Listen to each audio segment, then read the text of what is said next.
Jadi kenapa liquidity-nya ini tinggi banget? Karena seluruh orang yang ada di dunia ini tahu trading forex, bahkan dia trading forex, ada yang trading for living, ada yang kaya banget gara-gara trading.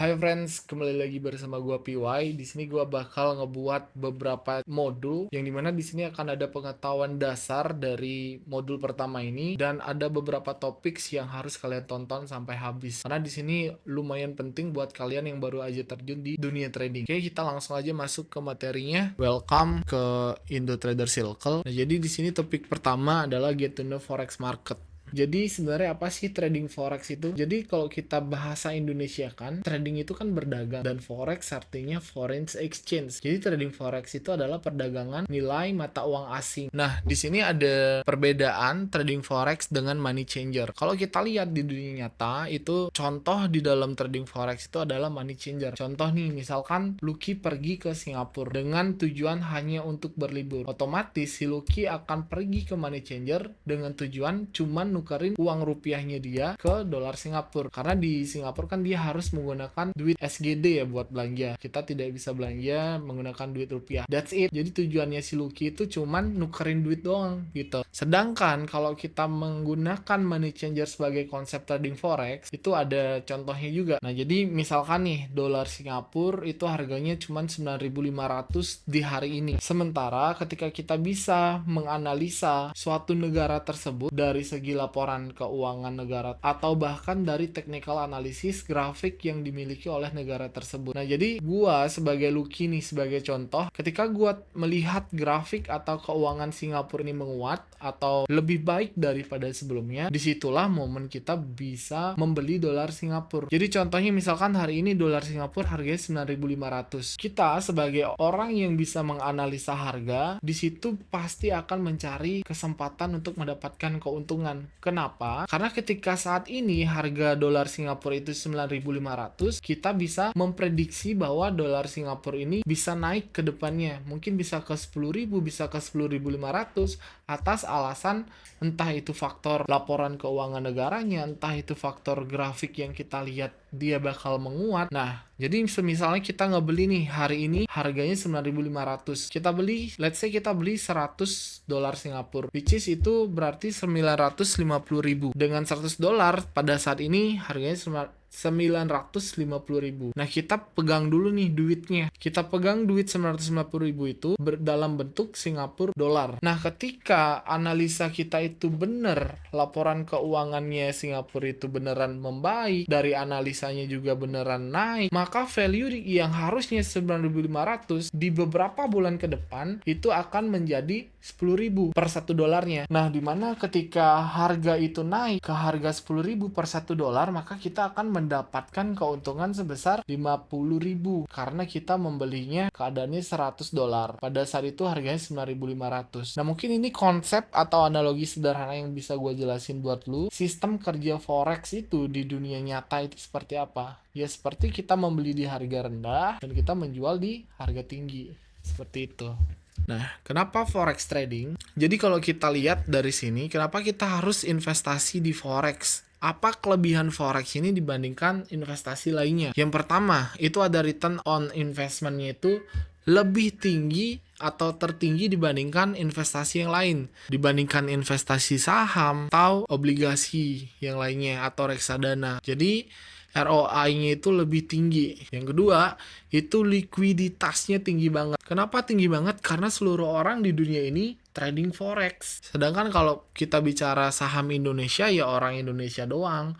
Mungkin ada pihak asing juga yang berkecimpung, tapi itu tidak sebesar likuiditas yang ada di dalam trading forex. Yang ketiga, modalnya itu benar-benar kecil. Jadi ada broker yang start depositnya itu dari 10.000, 100.000, 1 juta pun bisa trading. Bahkan coba kalian bayangin, dengan modal 10.000 aja kalian udah bisa trading. Itu benar-benar worth it dan murah banget. Terus yang keempat itu jam tradingnya 24 jam per 5. Yang dimana forex market ini buka dari hari Senin sampai hari Jumat. Itu 24 jam. Kenapa 24 jam? Ntar gue jelasin. Yang ketiga, fleksibel dan time freedom, fleksibel, kita bisa kerja dimanapun dan tidak ada yang menuntut kita dalam waktu. Jadi kita bisa santai senyamannya kita untuk melakukan trading forex ini. Dan yang terakhir, investor bertindak aktif di dalam investasinya. Nah, maksudnya gimana? Kita sebagai investor trading forex ini, kita berhak mau nge-buy, mau nge-sell, itu semuanya kita yang ngatur. Jadi tidak ada tangan atau pihak kedua lagi yang ngatur-ngatur. Oke, urutan instrumen keuangan di dunia. Jadi di sini kita bisa lihat ada bursa saham Amerika, pasar kontak berjangka, terus ada future market, ada forex market. Yang dimana ini data gua ambil cukup lumayan lama, gua nggak tahu buat hari ini data pastinya gimana. Nah, jadi kalau kita lihat dari grafik yang ada di sini, pasar mata uang atau forex ini memiliki perputaran uang 5,3 triliun USD. Sedangkan yang lainnya itu masih di angka billion. Jadi kenapa liquidity-nya ini tinggi banget? Karena seluruh orang yang ada di dunia ini tahu trading forex. Bahkan dia trading forex, ada yang trading for living, ada yang kaya banget gara-gara trading kalau kalian lihat di luaran sana. Nah, selanjutnya pelaku pasarnya siapa aja? Yang pertama, itu ada pemerintah, ada perusahaan, ada bank, dan ada spekulan, ada broker, dan yang terakhir itu ada retail trader atau kita sebagai retail. Nah, maksudnya kenapa pemerintah ini berkecimpung dalam pemutaran likuiditas di dalam trading forex? Nah, contoh sederhananya begini. Semisalkan ada sebuah negara nih, let's say Rusia. Rusia membutuhkan perlengkapan senjata atau perlengkapan tempur dari negara Amerika, misalkan. Ini sebagai contoh aja. Otomatis Rusia akan membeli senjata tersebut dan menukarkan uang yang awalnya Rusia menjadi USD. Nah, disitulah peran dari pemerintahan gitu. Terus ada perusahaan, mungkin ada perusahaan ekspor yang udah besar seperti Apple, dia membuat barangnya itu terdistribusi di seluruh negara, otomatis di sana akan ada pertukaran nilai mata uang. Terus ada bank-bank besar seperti Citibank, seperti OHBC, dan yang lain-lainnya juga. Di sana mereka ikut menjadi pelaku pasar. Nah, terus ada spekulan juga. Jadi spekulan ini adalah orang yang memiliki duit lebih tinggi dari atas rata-rata. Kalau teman-teman pernah dengar, itu ada yang namanya George Soros, dan ada juga spekulan-spekulan yang lain yang berkecimpung atau menjadi pelaku pasar di dalam market forex ini. Nah, yang kelima itu ada broker, di mana broker ini sebagai perantara untuk kita transaksi ke market, dan yang terakhir itu ada retail trader atau kita. Nah, trading forex ini perdagangan mata uang internasional, pasarnya internasional, pembeli dan penjualnya juga dari seluruh dunia. Nah, di sini gue bakal ngejelasin kenapa market forex itu 24 jam. Jadi simpelnya di dalam market itu ada 3 sesi. Yang pertama ada Asia, yang kedua ada Eropa, dan yang ketiga ada market New York. Nah, dengan adanya ketiga market ini, mereka itu saling bergantian. Contoh, misalkan sesi Asia. Sesi Asia itu seperti market Sydney atau market Tokyo atau Jepang. Nah, di sini dia bukanya itu jam 4 pagi sampai jam 3 WIB.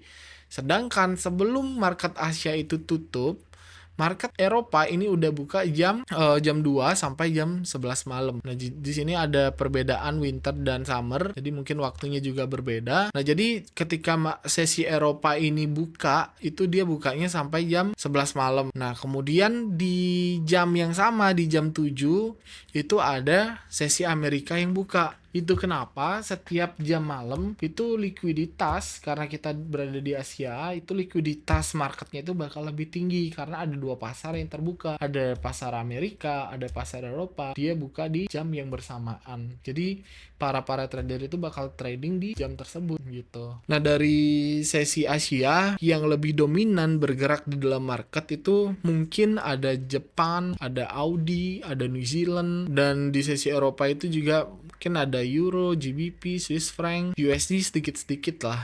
Nah, waktu saat Amerika, semua pair itu lebih aktif atau lebih volatile karena semua orang trading di jam tersebut. Oke? Nah, gimana sih cara kita memulai trading forex gitu? Hal yang pertama yang harus kita lakukan adalah mencari broker yang terpercaya. Nah, broker itu apa? Broker itu adalah sebuah wadah yang bisa ngebuat kita itu terhubung ke dalam market gitu. Jadi di sini ada sedikit analogi yang dimana di area ini adalah kita. Jadi di area ini kita, di sini broker, Di sini analogi simpel ya. Di sini ada distribusi, di sini ada Jakarta Future Exchange. Jadi dari kita sebagai retail trader, kita tidak bisa langsung strike ke Jakarta Future Exchange atau strike ke dalam distribusi atau distributor. Kita harus melalui perantara, yaitu broker, dengan tujuan dari broker ini dia bakal ngelempar ke Jakarta Future Exchange atau ke liquidity providernya dia. Jadi distributor ini disebut liquidity provider. Seperti itu simpelnya. Jadi kenapa kita harus memiliki broker dulu? Karena dengan adanya broker ini kita bisa trading di broker tersebut begitu. Jadi kalau kita lihat di Indonesia itu ada banyak banget broker. Silakan kalian pilih broker yang menurut kalian nyaman. Oke. Nah, di sini gue bakal ngejelasin ini adalah pips atau poin yang harus kalian ketahui ketika kalian baru mau terjun di dalam forex market. Nah, kalau kita lihat di sini ada base currency dan counter currency, yang dimana euro USD. Jadi euro ini sebagai base currency dan USD ini sebagai counter currency. Maksudnya apa? Misalnya di depannya euro, di belakangnya USD. Kalau euronya menguat, maka grafiknya akan naik. Sedangkan kalau USD-nya menguat, grafiknya itu bakal turun di situ. Di pair yang namanya euro USD. Jadi di sini kan ada bid price dan ada ask price. Nah, kalau kita lihat dari bid price dan ask price-nya itu kan ada selisih, ada 3 poin, ada selisih 3 poin. Nah, selisihnya itu disebut dengan spread. Jadi spread itu adalah selisih harga. Itu kenapa nanti ketika kalian trading, kalau kalian lihat garis-garis 2 itu yang agak lebar, itu yang namanya spread. Dan kalau kita lihat dari angka-angka yang ada di sini, itu biasanya disebut dengan PIP atau price interest point, yang dimana price interest point ini merupakan sebuah unit satuan untuk mengukur perubahan nilai tukar antara dua mata uang tersebut. Jadi biasanya kalau para trader nih nanya, SL lu berapa pips sih gitu, take profit lu berapa pips gitu. Jadi sebutannya pips. Oke, kita next. Nah, di sini gimana sih cara menghitung pips gitu? Di sini gua bakal ngejelasin secara detail.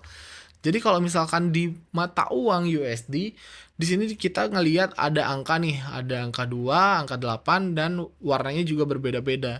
Kita tinggal ambil aja dari paling kanan. Kalau angka 2 ini bergerak naik ke angka 3 misalkan, berarti itu adalah kenaikan 0,1 pips. Sedangkan kalau angka 8 turun ke angka 7, berarti dia turunnya 1 pips gitu. Terus kalau angka 3 naik ke angka 4, berarti itu adalah kenaikan 10 pips. Jadi misalnya 1,154 dari harga ini berarti itu kenaikannya sekitar 10 pips gitu. Begitu seterusnya. Ada kalau yang angka 5 ini 100 pips. Kalau angka 1 ini berubah ke angka 2 berarti itu 1000 pips, dan angka 1 ini bergerak ke angka 2 berarti itu 10.000 pips. Jadi mungkin menurut kalian ini agak berat, tapi percaya sama gua, ini benar-benar simple banget ketika kalian paham bagaimana konsepnya. Jadi makanya kalau kalian masih belum paham apa sih yang gue omongin, jadi kalian tinggal join aja di Telegram kita namanya Indo Trader Circle. Itu kalian mau nanya apapun seputar trading bakal kita jawab. Oke? Next. Jika kita bertransaksi di market forex, mata uang yang diperdagangkan dalam bentuk lot yang sudah berisikan total barang yang kita transaksikan. Simpelnya, lot itu adalah jumlah barang yang kita transaksikan. Nah, biasanya kalau di account size itu nanti kalian bakal ketemu ketika kalian daftar di broker, itu bakal ada jenis-jenis akun. Ada akun standar, ada akun mikro, ada akun sen. Nah, di sini perbedaannya gue jelasin sedikit. Jadi satu lot ini berisikan, jika akun standar itu berisikan 100.000 unit. Sedangkan kalau akun mikro itu cuman 10.000 unit. Dan kalau akun sen mungkin cuman 1.000 unit per satu lotnya. Jadi satu lot itu 100.000 unit mata uang atau komoditas atau produk yang kita transaksikan di market forex atau futures. Nah, jadi asumsinya begini. Jika kalian trading satu lot, itu kenaikan, misalkan kalian ngebuy euro USD satu lot. Terus harganya naik 0,1 pips, berarti kalian untungnya $1. Terus kalau harganya naik 1 pips, berarti kalian untungnya $10. Dan kalau harganya itu naik 10 pips, kalian untungnya $100. Begitu juga dengan kerugiannya. Jadi kalian untungnya misalkan 10 pips, $100, kerugiannya 10 pips juga $100. Dan satu lot ini biasanya bisa dipecah. Jadi di akun itu biasanya ada yang start dari 0,01, 0,02, 0,1, 0,2 sampai satu lot ini. Bahkan sampai 2-3 lot tergantung modal si trader masing-masing. Jadi simpelnya begitu. Jadi intinya kalau kalian masih pusing ngebaca ini, masih nggak jelas, kalian tinggal join di Telegram. Kita buatin webinar, apa yang mau kalian tanyain, kita bahas di sana. Oke, next, leverage. Jadi leverage ini adalah sebuah fitur yang memungkinkan kita untuk bertransaksi di forex market. Tanpa adanya leverage ini, kita nggak bisa tuh yang namanya trading cuman modal 100.000, 200.000, itu nggak bisa. Karena misalkan di sini kita lihat leverage ini adalah daya ungkit dalam trading forex. Oke, leverage itu start dari 1:10. Mungkin ada leverage 1:2, 1:5, 1:10, 1:100, 1:1000. Itu banyak banget, ada tipikal broker, itu tergantung broker. Kebijakannya dari si broker. Nah, maksudnya leverage ini gimana sih? Misalkan nih, leverage-nya 1:100. Yang dimana yang harusnya per satu lot itu 100.000 unit, itu dibagi 100. Dengan adanya leverage kita cuma butuh modal 1.000 doang. Tapi coba deh bayangin kalau nggak ada leverage, kita harus butuh uang 100.000 USD. Nah, ini leverage ini benar-benar memberi kita sebuah keringanan. Mungkin dulu di saat belum ada leverage ini, orang-orang trading itu dengan modal yang ber-MM lah. Tapi sekarang kita lebih dimudahkan oleh para broker, yang dimana kita bisa depositnya start from 10.000 doang aja gitu. Oke. Nah, terus keunggulannya juga trading forex ini bisa transaksi dua arah. Bisa nge-buy, kita dapat untung.